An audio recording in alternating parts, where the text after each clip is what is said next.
Hi, need a ride? Hop on in. I'm headed to Julia's Trucking Cafe. Come on, let's go.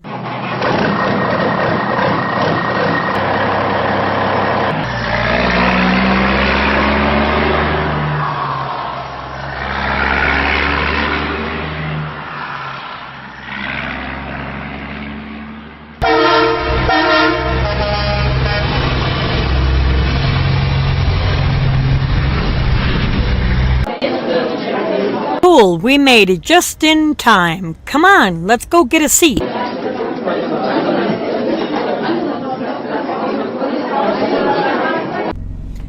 Hey everybody, welcome to Julia's Trucking Cafe. Come on in, have a seat, and get yourself something to drink. This week's show is going to be on more of a personal note.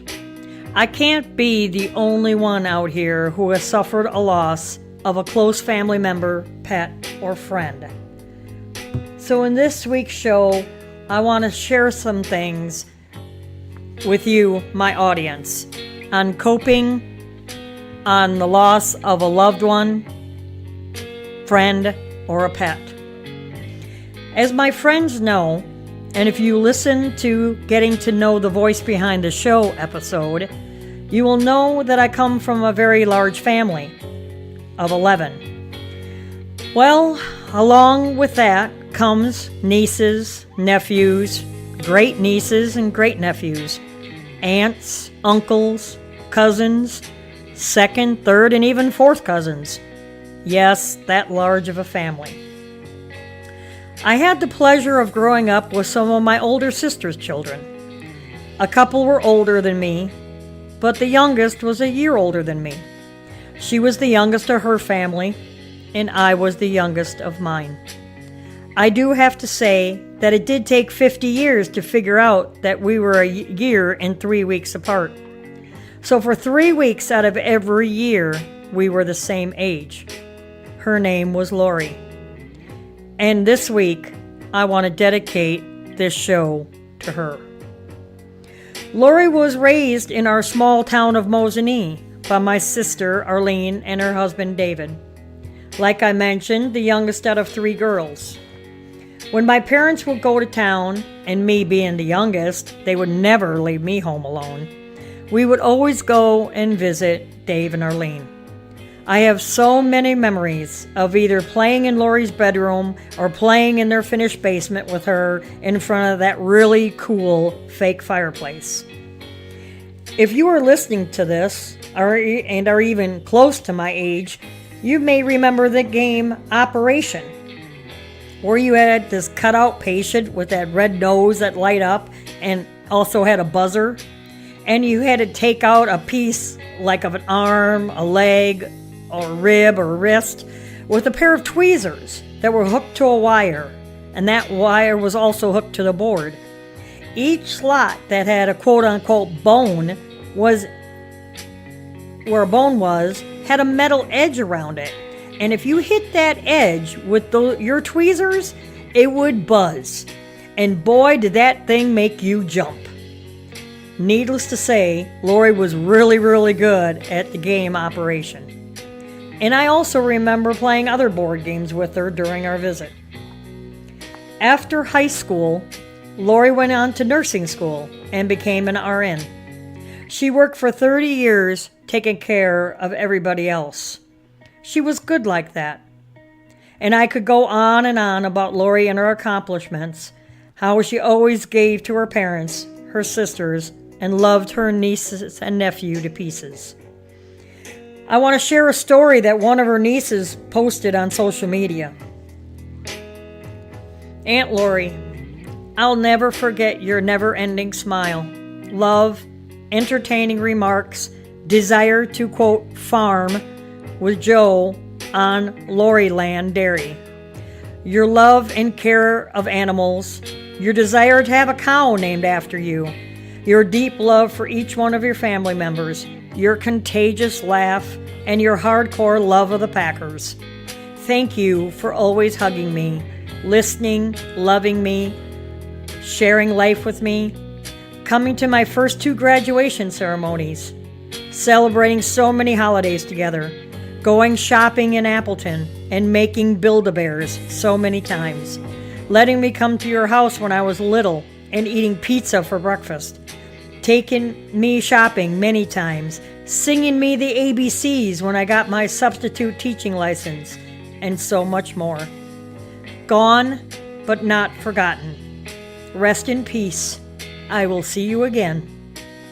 I'm so glad that you're not suffering anymore and you're hanging out with Jesus. Love you so much.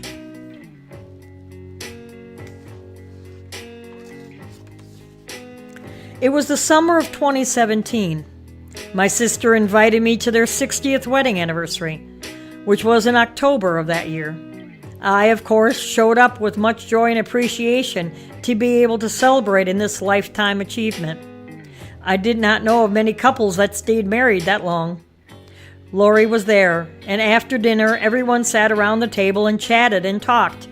They had about 60 people show up. Before Lori and I knew it, all of the younger nieces and nephew joined us, and all of us were laughing and talking and threatening how Lori and I would go on a singles cruise, how we were going to save money and go. But my great niece, Lori's other niece, said, "Hold the phone. We're not going without a chaperone." So we decided that we're going to recruit this niece, Mary, to be our chaperone on this cruise. Boy, we had it all planned out, but I won't bore you with the details. Before I knew it, Arlene and David invited me to Thanksgiving, not once, but twice. When your older sister invites you to Thanksgiving dinner, you darn tootin' you better show up. And show up I did. I dropped my trailer at a nearby truck stop and bobtailed to my sister's house. After the meal, brother-in-law David, who was 81 at the time, decided this was the perfect time to decorate a 40-foot tree outside in their front yard with Christmas lights. So here we are, David and his cane pole, me putting on the strand of lights at the tip of the pole and making sure he hits his target, and Lori making sure the lights kept coming by untangling them and keeping them hooked together. Within an hour, we had all the lights on this 40-foot tree. Lori just marveled at how I was able to work with her mom and dad. For a time, I had a little trucking buddy with me, a miniature schnauzer named Kinsey. She was silly and happy like Lori. And when Lori went out to meet her that year after decorating the tree, she said that her name isn't Kinsey anymore. I'm going to rename her Little Lori. Every time she called, she always asked how little Lori was doing.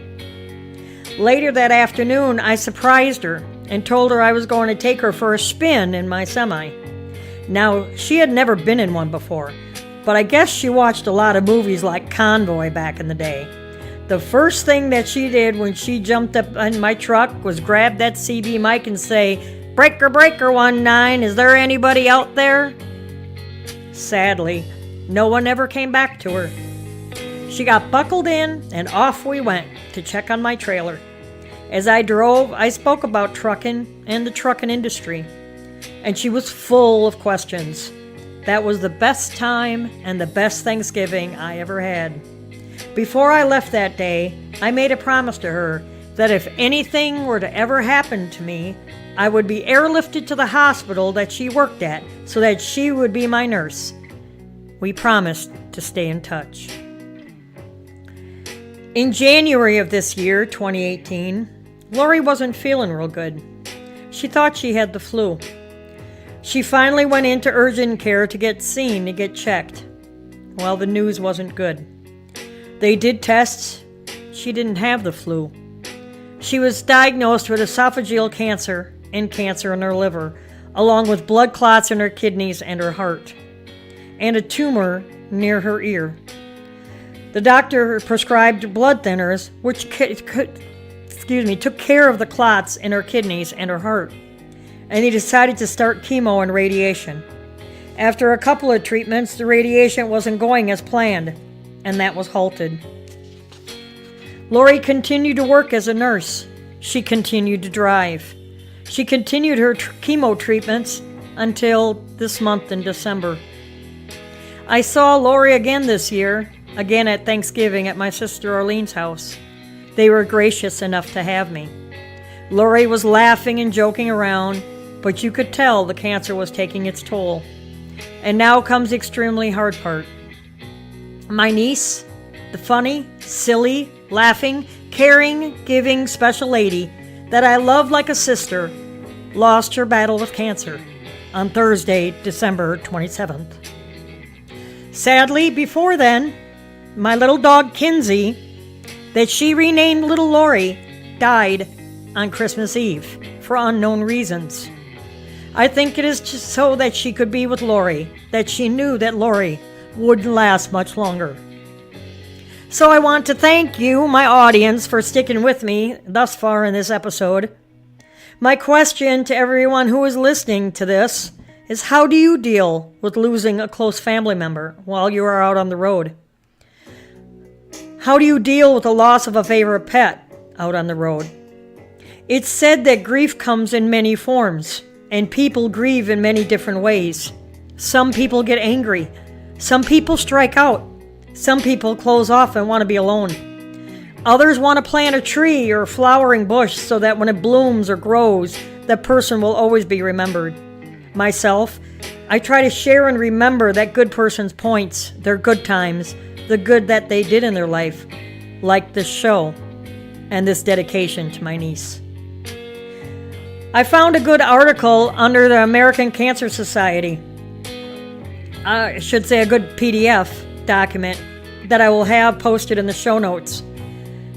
How a person's grief comes in different stages. And if you don't mind, I would like to go through that with you. The first stage is shock or numbness. The shock and numbness can last a few hours, days, or even weeks. The person feels cut off from the outside world. There may be feelings of agitation, weakness, or crying uncontrollably as a trigger makes them remember the deceased. Planning the funeral, the wake, visitation, and interment often helps, but sometimes the numbness lasts through these activities, and this person just feels like they're going through the motions. This works into emotional upheaval of facing the loss. When you see your life without the person, these emotions could be sadness, loneliness, uncertainty, and denial. The feelings come and go over a long and extended period of time, weeks or even months. A person who is grieving may do some or all of these: social withdrawing, trouble thinking and concentrating, becoming restless and anxious at times, loss of appetite, looking sad. They feel depressed, dreams of the deceased, or even hallucinations or, quote, visions in which they briefly hear or see the deceased. They lose weight.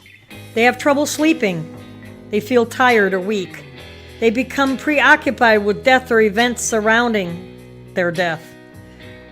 Searches for reasons for the loss, sometimes with results that makes no sense to others. They dwell on mistakes, real or imagined, that he or she made with the deceased. They feel guilty for the loss. They feel all alone and distant from others. They express anger or envy at seeing others with their loved ones. They suggest that the person grieving needs a lot of emotional support. The final phase of grief is when the person accepts and comes to terms with the loss and starts to cope with it. Adjusting to the loss does not mean that the pain is not over. Not by any means whatsoever. The sense of the loss of losing a close family member can last for decades.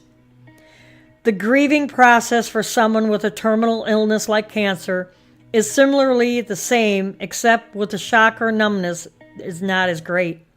You still have a small amount of shock when the person who is terminally ill finally dies, which will bring about the feelings of sadness and loss.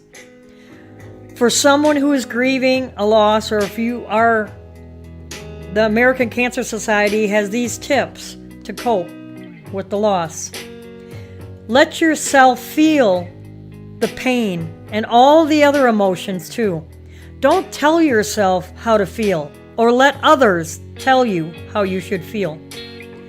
Be patient with the process. Don't pressure yourself with expectations. Accept that you need to experience your pain, your emotions, your own way of healing, all in your own time. Don't judge your emotions or compare yourself to others. Remember that no one else can tell you how you should mourn or when to stop. Acknowledge your feelings, even the ones you don't like. Let yourself cry. You need to do both for healing. Get support. Talk about your loss, your memories, and your experience of the life and the death of your loved one. Don't think you are protecting your family and friends by not expressing your sadness. Ask others for what you need. Find and talk to others who have lost a loved one. Try to maintain your normal lifestyle. Don't make any major life changes. For example, moving, changing jobs, changing important relationships. During the first year of bereavement, this will let you keep your roots and some sense of security. Take care of yourself, eat well, and exercise. Physical activity is a good way to release tension. Allow yourself physical pleasures that help you renew yourself, like hot baths, naps, and favorite foods. It's okay to indulge every once in a while. Avoid drinking too much alcohol or using other drugs. This can harm your body as well as dull your emotions. It's also likely to slow your recovery and may cause new problems. Forgive yourself for all the things you did or didn't say or do. Compassion and forgiveness for yourself and others is important in the healing process. And give yourself a break from the grief. Yeah, you must work through it, but you don't need to focus on the grief all of the time. Find distractions like going to a movie, a dinner, ball game, reading a good book, listening to music, or getting a massage or a manicure. Prepare for holidays, birthdays, and anniversaries, knowing that strong feelings may come back. Decide if you want to keep certain traditions or create new ones. Plan in advance how you want to spend your time and with whom. Do something to honor the memory of your loved one. Join a bereavement support group. Other people can encourage, guide, and comfort you. They can also offer practical advice and information and help you feel less alone. If you can't find a group near you online, groups may be helpful. When you feel ready, do something creative. Some options include write a letter to the person who died to say everything you wish you could say to them. Start keeping a journal. Make a scrapbook. Paint pictures. Plant flowers or trees like I mentioned before. Involve yourself in a cause or activity that the deceased loved. My niece loved the Humane Society. So I ask all of my listeners, how do you grieve? How do you cope with the loss of a loved one, a special friend, or your pet? In closing, please feel free to leave a comment below in the comment section or on our Facebook page under this show post. I read all comments, good, bad, or ugly. And I want to thank everyone who have listened to the show now and in the past, and want to thank you for letting me memorialize my niece. Take care, everyone, and I hope everyone has a very happy New Year.